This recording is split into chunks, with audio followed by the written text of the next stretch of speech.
India alliance के नेताओं के प्रतिनिधिमंडल ने उत्तराखंड राजभवन देहरादून में राज्यपाल retired lieutenant general Gurmeet Singh से मुलाकात की।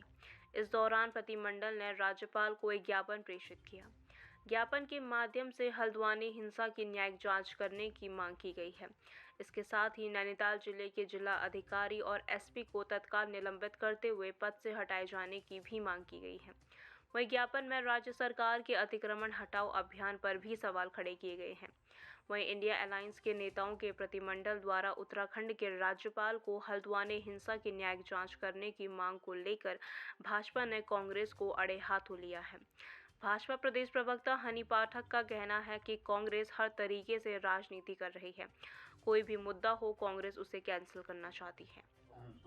थोड़ा आगे आते यशपाल जी, एक तो जिस तरीके से हल्द्वानी का प्रकरण हुआ, आप किस तरह देख रहे हैं? और क्योंकि कई गलतियां प्रशासन के द्वारा उससे भी हुई, माना कि अराजक तत्वों ने भी पूरी उसमें वो निभाई, लेकिन उसमें प्रशासन की गलतियों को हम नहीं वो कर सकते। और आप लोगों ने आज राज्यपाल से ही मुलाकात की।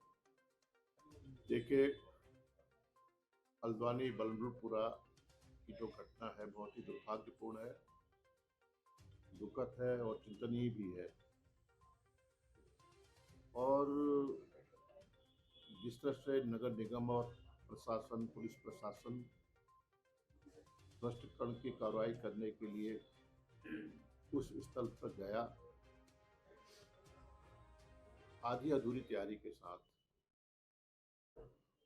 और जिस तरह से वहाँ पर आगजनी हुई है, जिस तरह से वहाँ पर पथराव हुआ है, जिस तरह से लोगों की मौतें हुई हैं, प्रशासनिक अधिकारी और पुलिसकर्मी, स्थानीय लोग घायल हुए हैं, मौतें हुई हैं, तो निश्चित रूप से ये खुफिया तंत्र जिसके बार बार हम जिक्र करते रहे कि कानून व्यवस्था पूरी तरह उत्तराखंड में ध्वस्त हो चुकी है, कानून नाम की चीज नहीं है, उसका एक प्रत्यक्ष स्वरूप हमें देखने को मिला है। ये ड्रोन से निगरानी कर सकते थे, इनकी इंटेलिजेंस कहाँ गई, इनकी खुफिया मशीनरी कहाँ गई, कोई प्रश्न बहुत बड़े हैं और इसको सरकार को जवाब देना चाहिए। इतनी बड़ी घटना और पूर्वाभास था, पहले भी उस स्थल पर सरकार ध्वस्तीकरण करने के लिए उन्होंने निर्देश दिए थे प्रशासन को, और वहाँ का माहौल भी देखा था। उसके बावजूद इतनी जल्दी कैसे, इतनी जल्दी क्या थी? क्योंकि इसी मामले को लेकर माननीय उच्च न्यायालय में 14 फरवरी की तारीख निर्धारित की गई है। जिला जज की अदालत से याचिका खारिज होती है और तत्काल आनंद फानंद में ये कार्रवाई होती है। उत्तराखंड के हल्द्वानी शहर एक मैं पहली बार देखने को मिला है। वहाँ पर शांति, अमन, सामाजिक सद्भाव हमेशा बना रहा, और ये बहुत खूबसूरत शहर है हल्द्वानी, जहाँ पर आपस में प्रेम है, एक दूसरे के दुख सुख को बांटते हैं। लेकिन निश्चित रूप से जो वहाँ पर घटना घटी है उसकी भरपाई होना संभव नहीं है। सरकार को चाहिए कि हालत को सुधारने के लिए शांति की समितियाँ बनाए, लोगों को विश्वास में ले और बदले की भावना से कार्रवाई न हो। हम उन लोगों के प्रति भी जो घायल हुए हैं और जिनकी मौत हुई है उनके प्रति भी संवेदना व्यक्त करते हैं, और हम चाहते हैं कि आज जैसे कि इंटरनेट सेवा बंद है, जो वहाँ पर लोग हैं रोजमर्रा की वस्तुओं से वंचित है, कोई बीमार है, कोई दुधवा बच्चा है, हैंड टू माउथ है, कई परिवार जो रोजी रोटी के लिए निकलते हैं, सुबह निकलते हैं, शाम को घर आते हैं, तो पूरा ही व्यवस्था भंग हो चुकी है, चरमरा चुकी है। सरकार को पहल करनी चाहिए, सरकार को इमदाद देनी चाहिए, और मेरा मानना है कि इसकी उच्च स्तरीय जांच होनी चाहिए। राज्यपाल से आपने क्या गए थे? क्योंकि मैं हल्द्वानी से कल रात ही पहुंचा हूं और सारे घटनाक्रम को हमने देखा है, पूरी दृष्टि हमारी घटनास्थल पे रही है। हमने 2-3 मांगे की हैं। एक तो इसके हमने कहा है कि न्यायिक जांच होनी चाहिए किसी हाईकोर्ट के सिटिंग या फिर रिटायर्ड जज के द्वारा, और प्रशासनिक अधिकारियों को वहाँ से तुरंत प्रभाव से हटाना चाहिए और जो प्रशासन के लोग उनकी लापरवाही दिखती है उनको सस्पेंड भी किया जाना चाहिए। इस पूरे प्रकरण को अगर आप गौर से देखें तो इसमें कहीं ना कहीं बहुत बड़ी चूक है और हमने राज्यपाल महोदय से ये भी निवेदन किया है कि उन सभी चीज़ों को रोका जाए जिससे नैरेटिव सेट करने की कोशिश करी जा रही है कि हिंदू और मुसलमानों का झगड़ा है, जबकि हकीकत यही है प्रशासन का और पब्लिक का झगड़ा है। आज तक का अनुभव ये कहता है कि कहीं भी धार्मिक स्थल में जब इस तरह की कार्रवाई होती है अतिरिक्त सतर्कता बरती जाती है, उसके लिए कहीं मीन्स मेजर्स अपनाए जाते हैं। इसमें वो कुछ नहीं हुआ। डीएम की जो प्रेस वार्ता थी उसमें भी उन्होंने 30 तारीख और 3 तारीख की फुटेज दिखाई। हमारा ये कहना है कि 8 तारीख को आपने कार्यक्रम किया तो 8 तारीख का फुटेज क्यों नहीं है? 8 तारीख को आपने रेकी क्यों नहीं की? आपने ड्रोन क्यों नहीं लगाया? आपने सार्वई सर्वे क्यों नहीं किया? दूसरा 4 बजे का जो टाइम आपने नियत किया इसको करने का, उस पर भी हमको ऑब्जेक्शन है, क्योंकि सबको पता है आजकल 6:30 बजे के आसपास अंधेरा हो जा रहा है। तो ऐसा क्या कारण था कि आपने 4 बजे के बाद ये कार्रवाई शुरू करी? ये कार्रवाई सुबह भी हो सकती थी और उन लोगों का इसमें इस्तेमाल नहीं किया, क्योंकि आपने देखा होगा जब धार्मिक स्थल में ये किया जाता है तो प्रभावशाली लोगों को अपने कॉन्फिडेंस में लिया जाता है, उनसे बातचीत करने के बाद ये सब किया जाता है। इस प्रकरण में नहीं हुआ। जबकि बनभूलपुरा में जब पिछली बार रेलवे वाला मामला था उस समय वहाँ के स्थानीय जितने नेतृत्व के लोग थे, जितने लोग प्रभावशाली लोग थे, उनसे प्रशासन ने बात की थी। 1 लाख लोगों ने कैंडल मार्च निकाला लेकिन किसी को खरोच नहीं आई। 1 लाख से ज़्यादा लोगों ने मौन व्रत रखा दिन भर, लेकिन उसमें किसी को खरोच नहीं आई। लेकिन इस प्रकरण में किसी को भी कॉन्फिडेंस में नहीं लिया गया। ये पूरी प्रॉपर्टी सरकार के कब्जे में थी।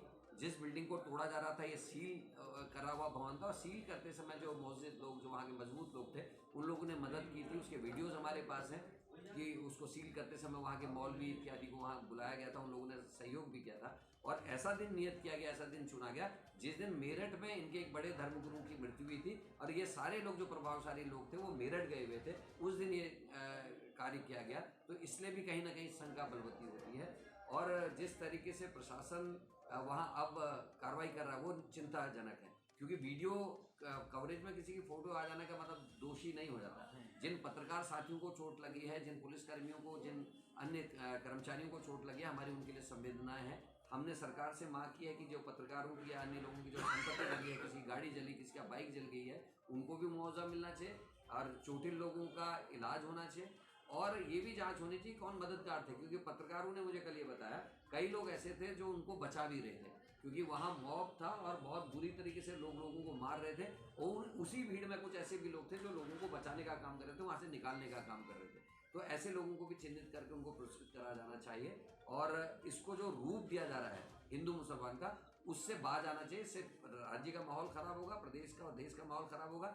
ये पूरा जो घटनाक्रम है ये प्रशासन की चूक की वजह से हुआ है और प्रशासन वर्सेस पब्लिक का ये झगड़ा है। इसको हिंदू मुसलमान का नैरेटिव नहीं दिया जाना चाहिए। गंभीरता नहीं थी भाई। मैं एक चीज़ इसी पे और ऐड ऑन करना चाहता हूँ। जो व्यक्ति इसको लीड कर रहा था 9 दिन पहले ट्रांसफ़र हो गया।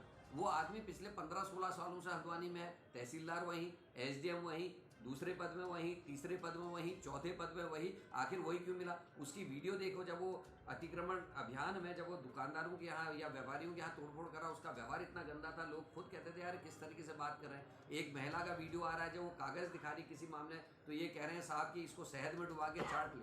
तो जब इस तरीके का व्यवहार अधिकारी का होता है तो उनको ऐसे पब्लिक के कामों में नहीं भेजा जाना चाहिए, क्योंकि उनके बातों से, उनके बात करने के तरीके से लोगों में आक्रोश पनपता है। ऐसे लोगों को ऐसी चीज़ से बचना चाहिए। समय का भी मैं कह रहा हूँ 4 बजे शाम का समय क्यों? और 14 तारीख को इसमें कोर्ट में सुनवाई होने वाली थी, तो फिर 8 तारीख को ये कार्रवाई क्यों कर दी कि 14 तारीख तक रुक जाते, या जिन लोगों ने सील करने में मदद करी थी उनकी मदद लेकर शांति व्यवस्था स्थापित करते। एलआईयू का फेलियर अगर है तो कार्रवाई होनी चाहिए, और एलआईयू ने अगर टाइम से सूचना दे दी थी तो फिर प्रशासन पे कार्रवाई होनी चाहिए, क्योंकि ये पुलवामा जैसा लग रहा है। पुलवामा में भी आपने देखा होगा इंटेलिजेंस ने रिपोर्ट दी थी कि ऐसी घटना घट सकती है, इनको एयरलिफ्ट किया जाए, लेकिन सरकार ने सुना तो पुलवामा की घटना करी। इसमें भी अगर इंटेलिजेंस ने रिपोर्ट समय पे दी थी तो पूरी तरीके से प्रशासन की चूक है। ऐसे अधिकारी और कर्मचारियों के खिलाफ भी कार्रवाई होनी चाहिए जिन्होंने लोगों की जान को खतरे में डाला। निहत्ते नगर पालिका के कर्मचारियों को वहाँ ले जाया गया जो केवल हथौड़ी और बेलचे लेके गए थे। अगर ऐसा था कि 4-5 हज़ार, जैसा वो बता रहे 4-5 हज़ार आदमी गुस्से में था, तो प्रशासन को पता क्यों नहीं था? इससे बचा जा सकता था। बातचीत का माध्यम से भी काम होते हैं। और जिस तरीके से सील करते समय प्रशासन ने जिम्मेदारी निभाई थी, उसी तरीके से इस घटना में भी होनी चाहिए। एक दिन एक रात रुक जाते, सुबह से अगर कार्रवाई होती भाई तो दिन में ये मौका नहीं मिलता है सरकार। आपने 4 बजे कार्रवाई की है, अंधेरा होने के बाद ये झगड़े स्टार्ट हुए हैं, इसका मतलब आपकी नीयत ठीक नहीं है। आज कांग्रेस का डेलीगेशन राज्यपाल से मिला, उन्होंने न्यायिक जांच की मांग करी। क्या लगता है कांग्रेस अब इस पूरे मामले पर राजनीति कर रही है? समर्थन नहीं मिल रही है? अब राजनीति कर रही है का क्या मतलब हुआ? कांग्रेस तो हर चीज़ों में राजनीति ही करती चली आ रही है। इनको असल में एक कहावत है इनके लिए कि ये हर चीज़ को कैंसिल प्रथा इनके यहाँ चल रही है, कि कोई भी अच्छी चीज़ होती है या कोई भी बात होती है तो ये कैंसिल प्रथा की तरफ चले जाते हैं।